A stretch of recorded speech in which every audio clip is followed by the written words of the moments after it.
tentang apa nanti kita tunggulah ya. Gitu. Gitu. Ada lagi nggak? Maksimal berapa kali sih, Bang? Nah, Maksimal gini ya. Kita jawab secara baik dan serius. Tidak ada ketentuan bahwa berapa kali di dalam KUHP orang bisa menyampaikan pra peradilan. Yang paling penting adalah tidak menyampaikan hal yang sama. Kalau hal yang sama kan nebis in idem. Misalnya pasal 32 ayat 1 sudah pernah kita sampaikan lagi. Nah itu betul-betul menghambat proses berperadilan kan. Tetapi kalau misalnya kita mengajukan hal yang baru, selama itu terkait dengan kompetensi pra peradilan, maka itu adalah hak. Dan soal hak ini adalah bisa kita ambil, bisa tidak. Tetapi tidak boleh ada orang atau institusi yang melarang kita menggunakan hak tersebut. Dan makanya kami agak kecewa ketika dikatakan bahwa timing itu bukan hukum. Karena kalau kita bicara tentang timing itu kan perasaan, seharusnya diajukan kemarin bukan sekarang. Kalau kita bicara tempus delicti beda lagi, atau kejadian sebuah tindak pidana. Tetapi kalau kita bicara kapan sebaiknya pra peradilan dilakukan, yang penting sebelum pembacaan surat dakwaan. Ya. Sepanjang surat dakwaan belum dibacakan, atau paling tidak belum ada undangan untuk pembacaan surat dakwaan, maka kita bisa mengajukan pra peradilan. Nah sampai saat ini Mas Roy belum mendapatkan undangan untuk pembacaan dakwaan dari Pengadilan Negeri Jakarta Timur. Jadi ya mereka masih menunggu bahwa proses pra peradilan ini berjalan. Oke, itu ya. Saya sebenarnya ada mau komentar sedikit ya. Gini, ada polemik mengenai pasal 206 dan pasal 75. Ya. Saya bacakan begini. Diperbaiki dan ya kalau kita bicara pasal 75 KUHP Undang-Undang 20 2025 mengatakan begini. Dalam hal surat dakwaan batal demi hukum, sebagaimana dimaksud pada ayat 3, hakim memberikan kesempatan satu kali kepada penuntut umum untuk memperbaiki dan mengajukan kembali surat dakwaan kepada pengadilan negeri. Ya, tadi dikatakan memperbaiki. Nah, yang dilakukan oleh jaksa penuntut umum bukan memperbaiki, tapi mengganti. Jadi bukan to improve, tapi renew. Jadi renew, ya kan? Renewal. Nah, ini yang kemudian menurut saya jadi keliru.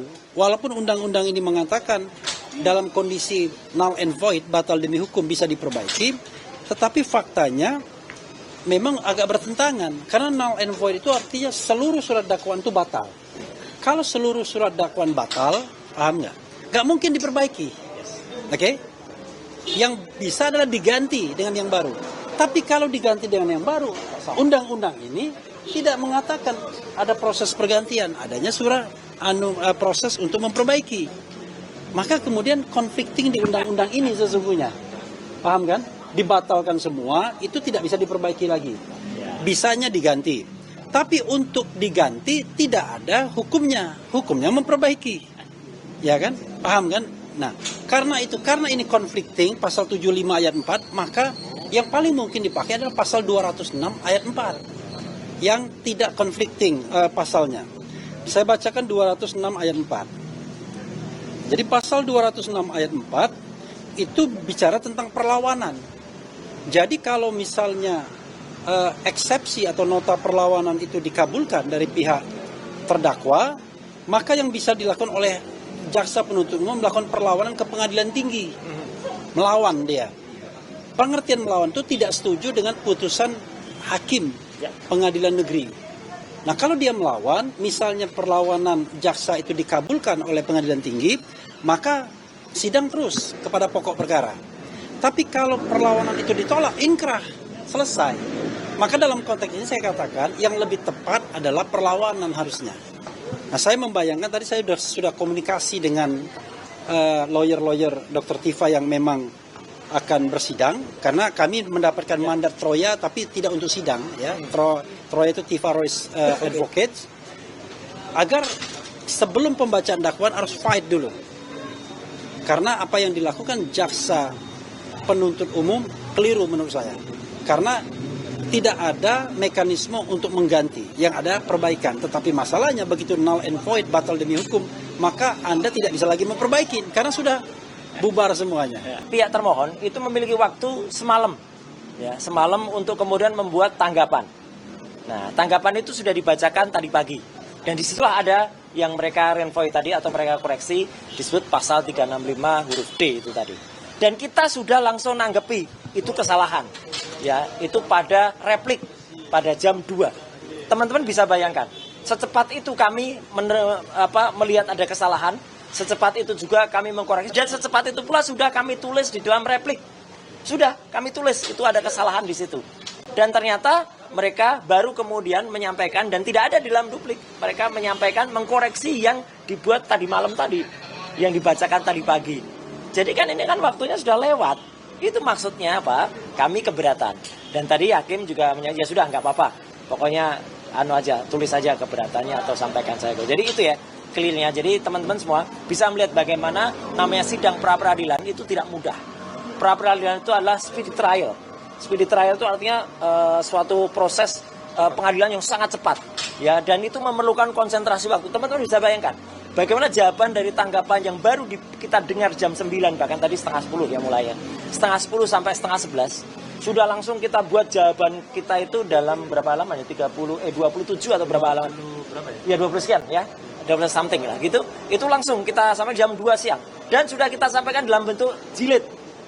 Bukan hanya klip, bukan hanya di staples. Kita bentuknya jilid. Jadi sudah kita pastikan. Jadi itulah profesionalitas dari teman-teman kuasa hukum kami yang luar biasa. Nah, jadi insya Allah besok kita akan menyampaikan 2 materi. Yang pertama adalah bukti-bukti, yaitu misalnya ada nota-nota, ada catatan, dan lain sebagainya. Yang kedua adalah ahli. Kenapa tidak menampilkan saksi? Karena nggak perlu. Saksi paling adalah bendahara. Atau saksi misalnya ADC saya. Itu nggak usah lah gitu. Karena paling nanti keterangannya sama saja dengan keterangan yang ada dalam bukti. Lebih penting bukti dan supaya cepat.